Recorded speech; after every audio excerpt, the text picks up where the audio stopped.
Hey there, practice of the practice community. Are you ready to take your private practice to the next level? Then mark your calendars for September 16th through 19th, 2024, because Level Up Week is back and bigger than ever. Insert rocket emoji here. Join us for 4 days of live webinars, interactive panels, and exclusive resources tailored just for counselors, therapists, and private practice owners. Whether you're looking to fill your caseload, hire your first clinician, or scale your group practice, we've got you covered. This is your chance to level up while others give up. Don't miss out on this game-changing event. Register now at practiceofthepractice.com/level up and get ready to transform your practice. Remember, September 16th through 19th, Level Up Week, your ticket to practice success. Register today and let's level up together. practiceofthepractice.com/level up.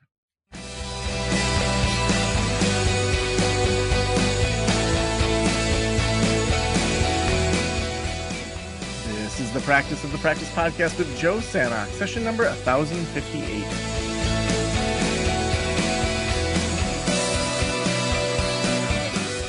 I'm Joe Sanok, your host, and welcome to the Practice of the Practice podcast, where we help you build a thriving practice you absolutely love. One of those things is your website. I remember when I first had my counseling practice, mental wellness counseling, and I posted on Facebook, does anybody know a good website designer?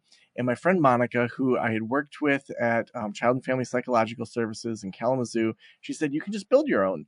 And there was this website, it was Microsoft 360, and it was totally free. They had all the hosting, and you could post a website, you could have your URL, everything. So I built my own website, and I thought, well, if people want to search for me, I need to have words like around quite a bit. And so the background was white, and I made the whole background have like counseling Traverse City counseling, kids that need counseling, couples that need counseling, and then had that text be white.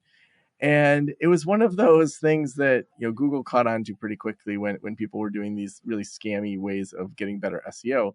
But it was me just not knowing anything about website optimization, strategy. And, that would have been back 2009, probably. So 15 years ago or so.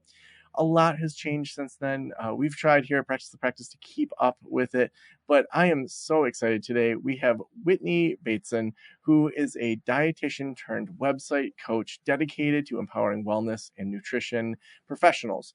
As the creator of the Wellness Pro website system, she guides entrepreneurs through a live 6-week program to build beautiful, functional, and profitable websites.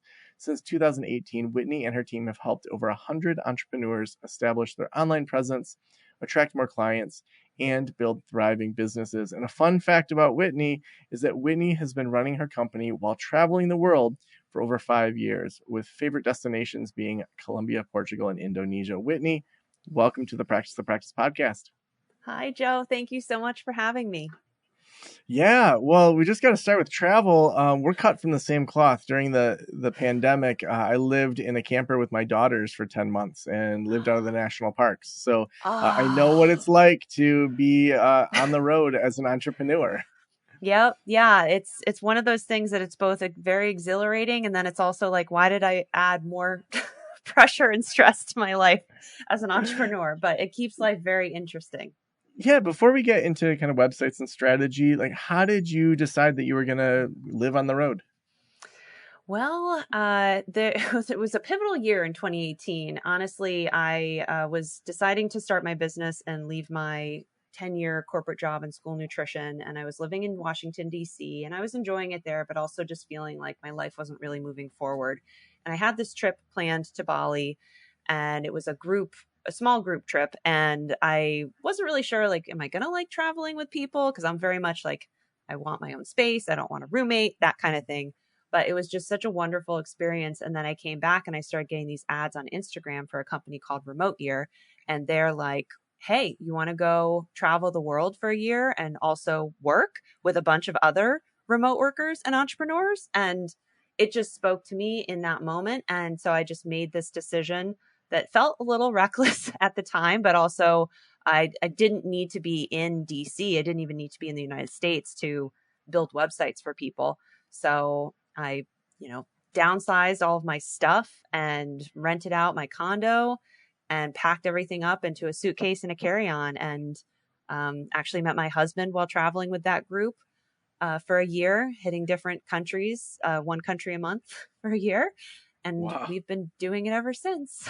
So Wow. And so how long do you typically stay in a country? we really like to stay in a country for 2 to 3 months if we can. With visas, usually most places you can only be there for 3 months. Also, for tax implications, you don't really want to stay in a country for more than 6 months, or you become a tax resident and you got to worry about that. But lately, we've had just a lot of busy travel, hitting different events and things like that. So it's been sometimes like a couple weeks or maybe a month, which is too short. Feels too short to do that. So yeah, trying to find that sweet spot Mm. still. So for entrepreneurs that maybe want to live that nomadic lifestyle, what tips do you have for them? Yeah, I would say, well, one of the things that we're talking about today is websites. I would say definitely getting your business to a point where it can be running virtually, it can be running more automated, more streamlined, so that you don't have to personally be like my business, I try to make it as asynchronous as possible, that I don't need to be on calls with people, that my systems and my website, my marketing are doing a lot of that selling and communication and education of people, so that when I do get on a call, because with time zones, there's a very small window of when I'm available to talk to people live. And so, especially as also practitioners and coaches and therapists and all of that, especially if you're doing one-to-one, I would say, that's still fine if you want to do that and you really love doing that. But I know that there's a lot of practitioners out there that are also finding other ways to incorporate more one-to-many programs in their business, or completely asynchronous programs, like maybe a membership where you don't actually need to be showing up at a specific time each day, or doing a course. So I think finding those ways to both streamline and take yourself out of the day-to-day of delivery, but then also taking yourself out of all of the marketing and sales when you can. I think finding a team and putting systems in place to also asynchronously manage that team is really important. So I had listened to one of your prior episodes and you guys were talking about Loom, and we use Vidyard, which is very similar to Loom. So doing those kinds of things, even with clients, especially when we're helping clients with their websites, we will sometimes send them a video to walking them through something, as opposed to having to get on a call. So those are the kinds of things that you just have to consider. And I think honestly, they're good things for any business owner to be thinking about, because if we want our businesses to grow and scale, and we want to increase that work-life balance for ourselves, we don't want to feel like we have to actually be in the business delivering 24/7.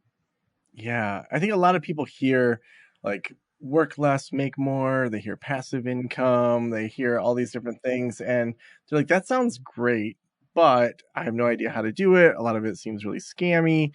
What would you say is the opportunity for therapists? And I do want to get into websites and strategy, all the stuff that you're an expert on. But like, what are some of the things that maybe the average therapist doesn't even know they could be doing with their master's or doctorate level skill set in a particular area? Oh, here's one that I really love, that I have tried to encourage more dietitians to be doing, but I think therapists, there could be opportunities as well, is doing some consulting for larger businesses. I don't think that that's one that is an obvious one for a lot of people. And I think maybe there is a feeling of like, oh, am I good enough to be going to this company and asking them to pay me money to consult on their programs that they're wanting to create, or whatever the case may be. But I've found in my business, so I have diversified my business in the different revenue streams I have, and so I do have a course, and we used to do one-to-one web design, but now we transitioned that into a course. I do have some passive income that it's more delegated to other members of my team, but then I also fill out some of my revenue with some consulting contracts with larger companies, and it's still about school nutrition. It's still from basically my 10 years background in that field. And I think that that's an opportunity that maybe isn't seen as much, but then also definitely looking at things like a group program or a course. But what I would say when it comes to courses is make sure you are building your audience for that course and thinking about how you're going to sell that course before spending a ton of time building that course. So, this whole idea of the passive income and how it's not really passive because you have to spend a bunch of time actually creating the thing.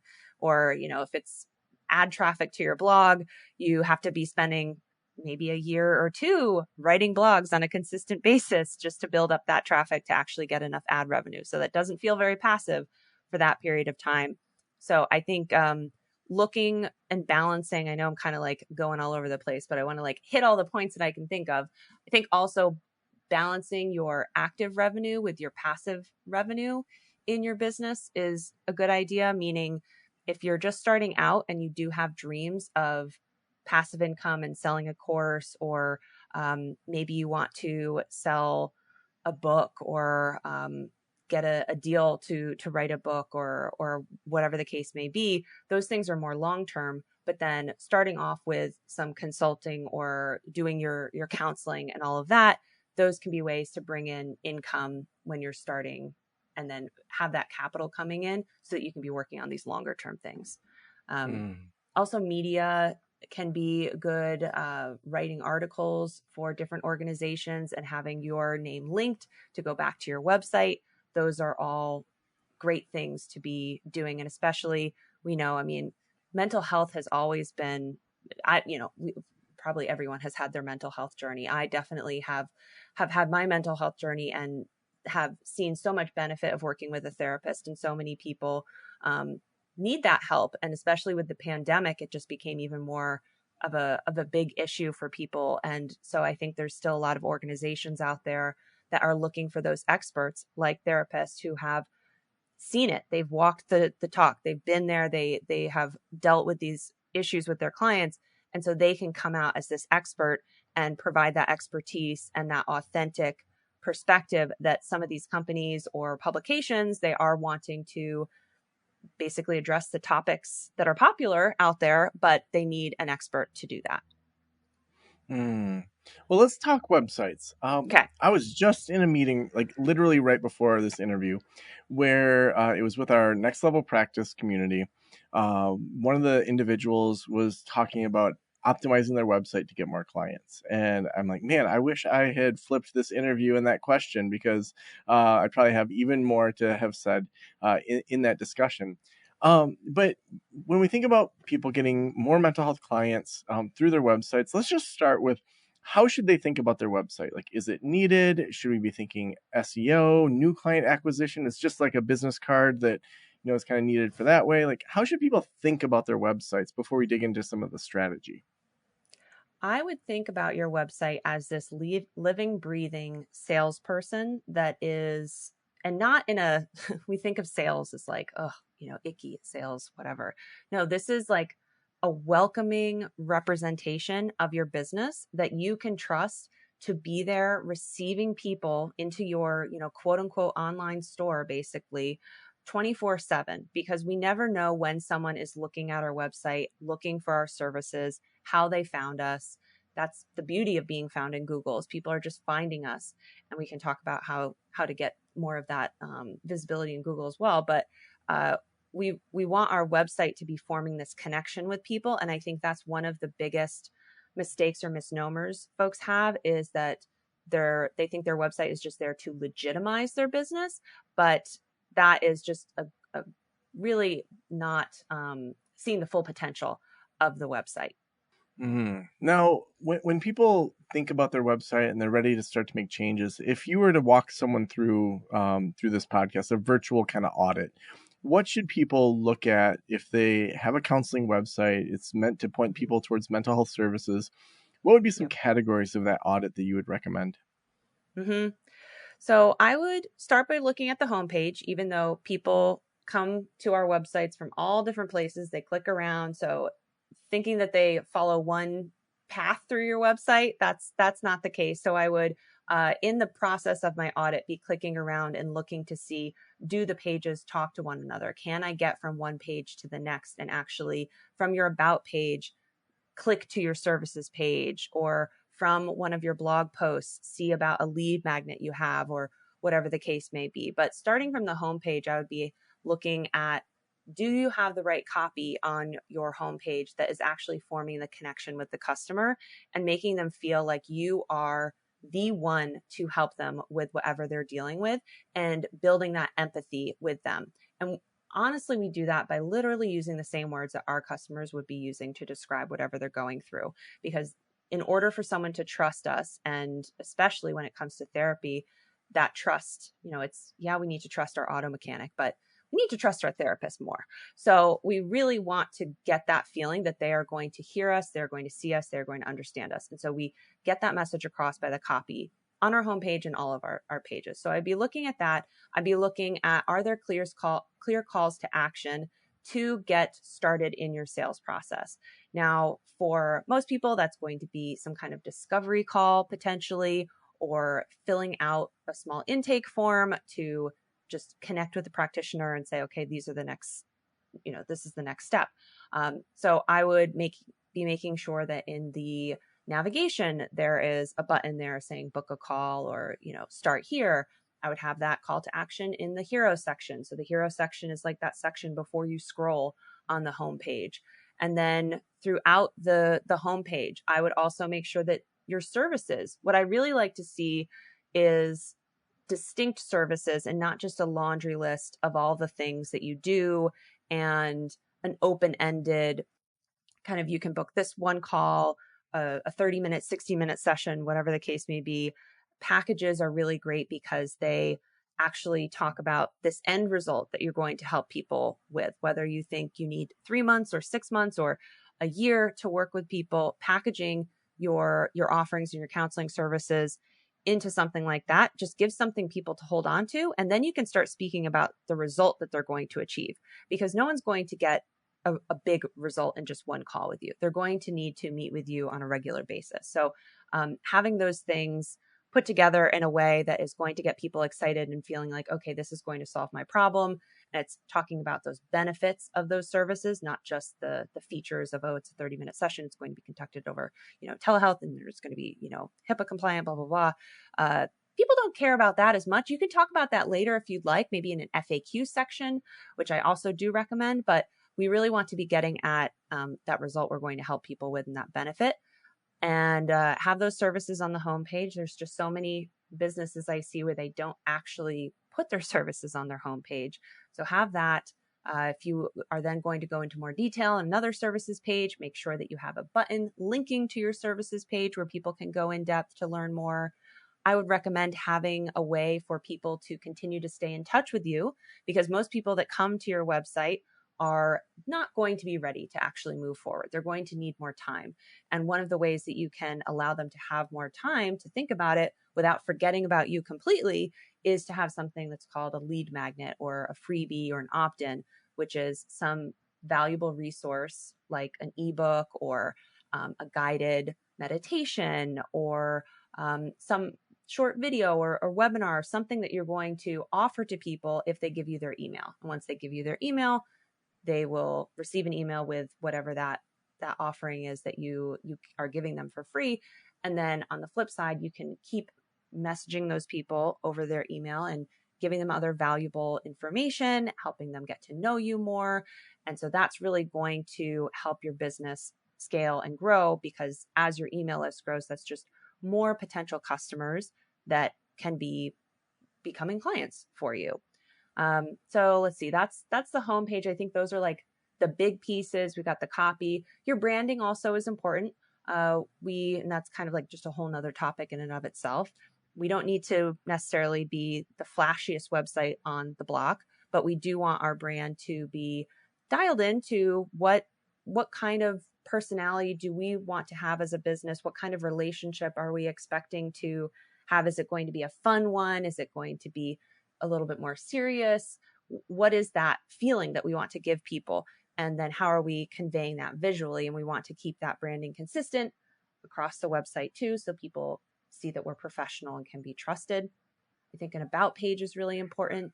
And we say your about page is not about you, it's actually about your customer. So making sure that you're sharing anecdotes, sharing background that is going to relate to what your customer is looking for and going through.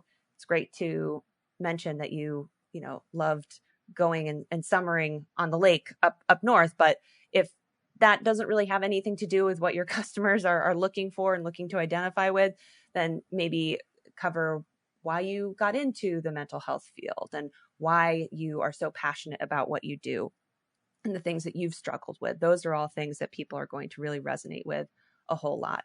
Because again, I'll just keep saying this, your website is about building that relationship with these people that are coming to your site so that they hopefully are starting to feel like you are that right person. You are the only person that's going to help them, and that they're seeing you as someone different and unique than all of the other practitioners or options, because we know it's not just practitioners, it's apps, it's books, it's all sorts of things that people can be doing to solve their problems. So how are we making them feel like we are that best person for them through what we're doing on our website?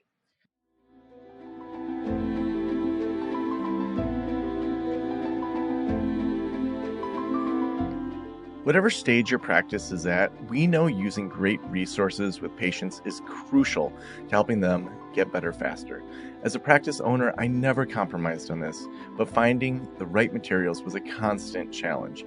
It's so time consuming, especially with everything else to juggle.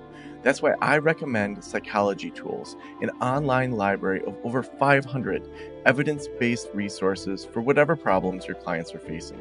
Choose practical exercises, handouts, and worksheets, audio therapy, treatment manuals, and loads more. They're even available in multiple languages and formats. Developed by highly qualified psychologists, resources can be downloaded with therapist guidance to enhance skills or client guidance, helping patients make the most of each tool. It's a game changer for saving time when delivering more effective therapy. As well as a great resource library, Psychology Tools is also a smart business tool, boosting productivity and efficiency. Focus on growing your practice while your team feels better prepared for every session. It's a win-win for you and for me and for the client. Visit psychologytools.com/Joe to find out more. Use code JOE24 for 20% off new subscriptions. Again, that's psychologytools.com/Joe to find out more. I want to ask you a little bit about opt-ins, because I think that sometimes there's discussion about how, especially with a counseling website. So imagine someone is on the website, they're ready for counseling, that clinician's charging, say, $150 a session, their lifetime value, maybe those people come 10 times. So $1,500 for the lifetime value of any new client that comes in. Some people argue that you shouldn't have an opt-in or a pop-up, because if people then get distracted or they don't follow through, that you're, for an email, you're kind of losing that $1,500 client. Like, what are your thoughts on that? Well, pop-ups I do feel can be a little distracting. I personally feel that a pop-up is kind of like asking it's like asking for my hand in marriage on the date before we've even had a chance to talk. Like I need to read the website first before I want this thing. But then when it comes to actually the opt-in competing with the sale, I'm just not sure that I agree with that. I feel like if someone is motivated enough to work with you, then they're going to move forward with actually booking that call and say, I really don't need to hear anything else. Because your opt-in is also not designed to be the full solution. We do want it to be valuable, but it's not supposed to replace working with you. So maybe it's some kind of exercise or workbook, but it's not going to get people from A to B. It's going to get them to, A.1 or A.2. And then working with you is going to get them the rest of the way there. And what you should be doing after you get them on your email list is, if possible, having a welcome sequence. So a collection of a few emails that you send out over the next couple of days after they've joined your email list, that's just giving a little bit more information about what you do, what your services are, asking them to book a call with you, sharing some other valuable, maybe you have a few blog posts that might be interesting to them, and then actually getting them to book a call and putting that link in the website, or go and schedule and purchase their first counseling session. I want to ask about AI. What do you think the role is of AI in evaluating your website, looking at your website, writing copy? Like, how do you think through AI in regards to this conversation?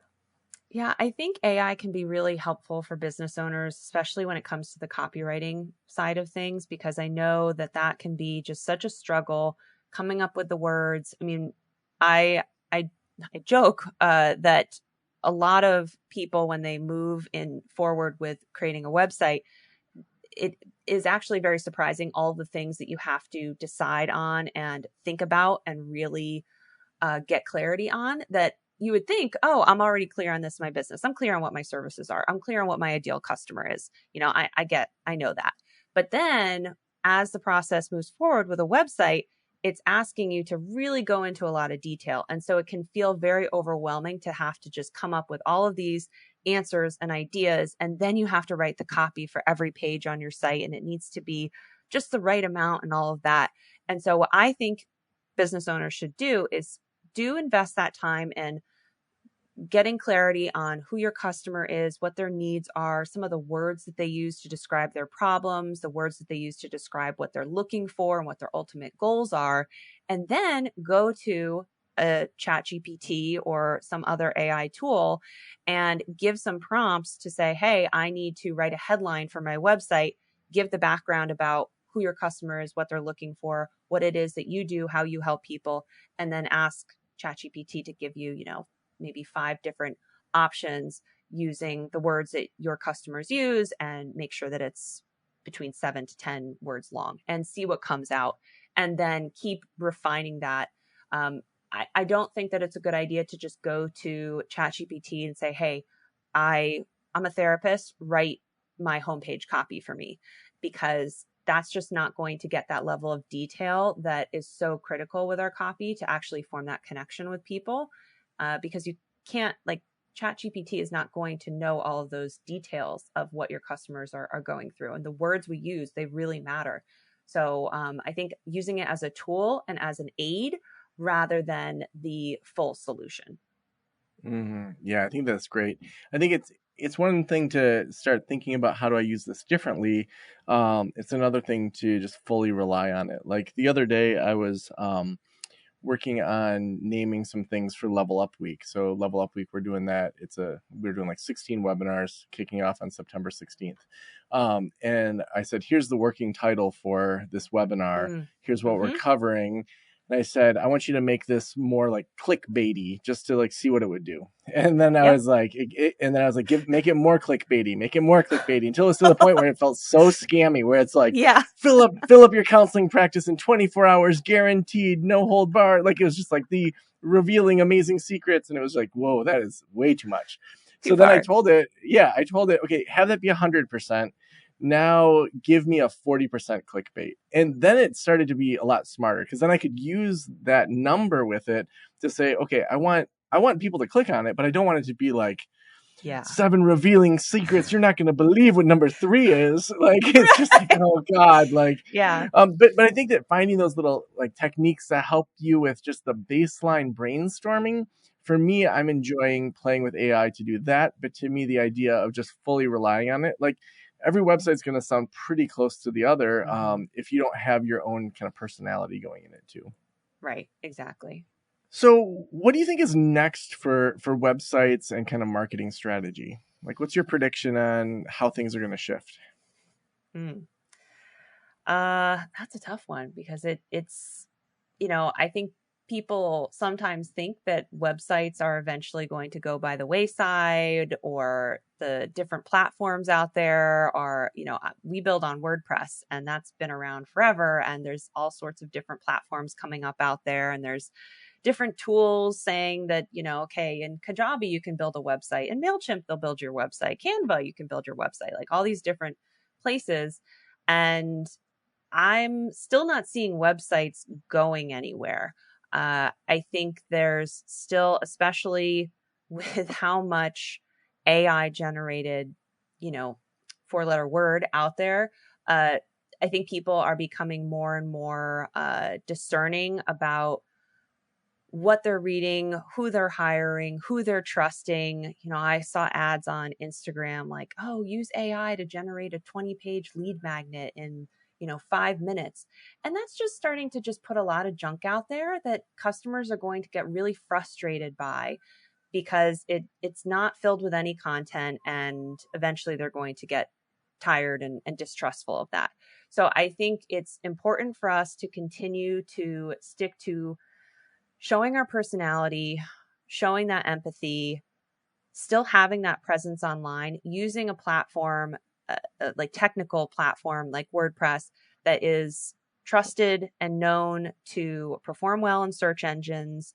It's going to give you the technical kind of fortitude that you need for your business long term, because a lot of these other platforms, these software platforms out there, either they haven't been tested a whole lot, or they're kind of acting like they're a Swiss Army knife, and they tell you that they can do all these different things.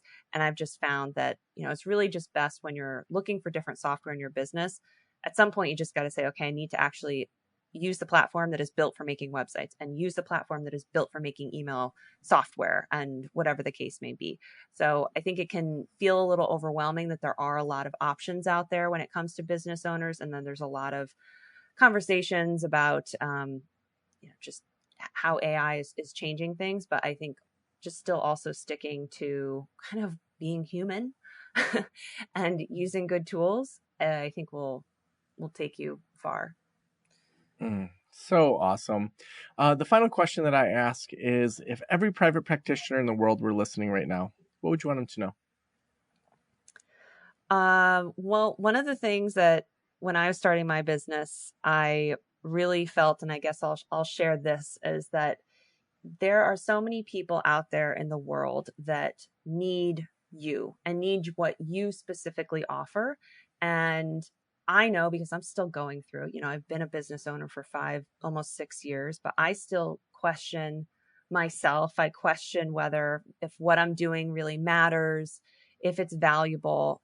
But the thing that gets me excited is that I am helping more practitioners get in front of more people. And I think the same thing is what practitioners need to remember, and business owners need to remember, is that by you continuing to show up every day in your business, even when it's challenging, even when you're like, I don't want to have to create another reel and do this dumb thing, or write this blog post because I feel like no one's listening. Why am I still doing this? What we do in the health and mental health and wellness and nutrition space is help people. It's so important. So many people need what you do. And so just keep showing up, and know that you are not alone in the struggle of entrepreneurship. We all go through it. And there's lots of resources out there to support you and help you and cheer you on. So that's my advice. So awesome. Whitney, if people want to connect with you, if they want to learn from you, where should we send them?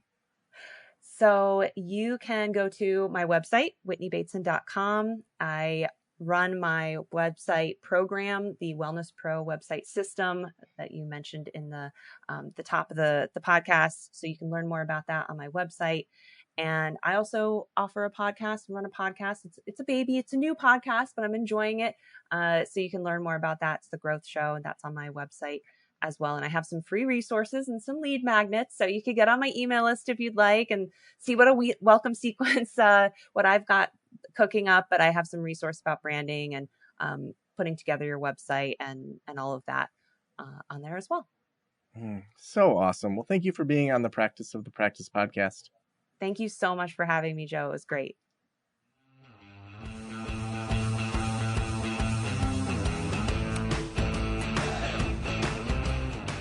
I love interviewing people that are doing similar but different things. The way Whitney thinks about websites, or supporting people with websites, or just the way that she's structured her business is, slightly different than the way I do. And it's great when you talk to other colleagues that are serving a similar type of audience to just learn from each other.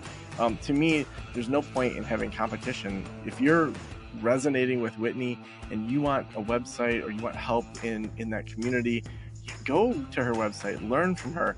And then there's going to be people that might connect with our team. And so I just love kind of talking through these things with people like Whitney. If you do want any support, you can check out the show notes. Make sure you follow Whitney, go to her website. And we also offer some website and IT support too over at practiceofthepractice.com. Just click on the services section. You'll see that drop down for coding, design, IT, web services. We have Level Up Week, which is right around the corner, kicking off September 16th, 2024. We're going to be offering 16 live webinars that week.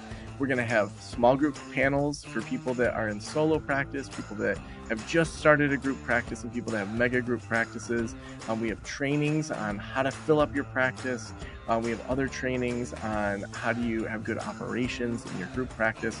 So no matter what phase you're at, we have something for you over at practiceofthepractice.com/level up. And we're going to be opening up our memberships during that 2 weeks, so the week of doing all of our promo with all the webinars, and then the week after. So if you're ready to level up and join Next Level Practice, Group Practice Launch, Group Practice Boss, that's the time to do it. All those details are over at practiceofthepractice.com/level up. That is right around the corner here. And also, we couldn't do this show without our amazing sponsors. Psychology Tools is a sponsor that I am so excited that they recently signed up to be one of our sponsors. It's what I wish I had when I owned my practice before I sold it in 2019. They have an online library of over 500 evidence-based resources. I mean, I don't know about you, but when I was doing therapy, I had a few resources that I went to, but I'd like Google, behavioral chart for kids and find one that just looked good and download it, and then give it to parents. This takes all of that guesswork out. They have an amazing resource library, and Psychology Tools is also a smart business tool for you that's going to improve your productivity. It's a win-win for you and the families you work with. psychologytools.com/Joe to find out more. Use code JOE24 for 20% off new subscriptions. Again, that's psychologytools.com/Joe, and use code JOE24 when you check out. Thank you so much for letting me into your ears and into your brain. Have a great day. I'll talk to you soon. Special thanks to the band Silence is Sexy for that intro music, and this podcast is designed to provide accurate and authoritative information in regard to the subject matter covered. It is given with the understanding that neither the host, the producers, the publishers, or guests are rendering legal, accounting, clinical, or other professional information. If you want a professional, you should find one.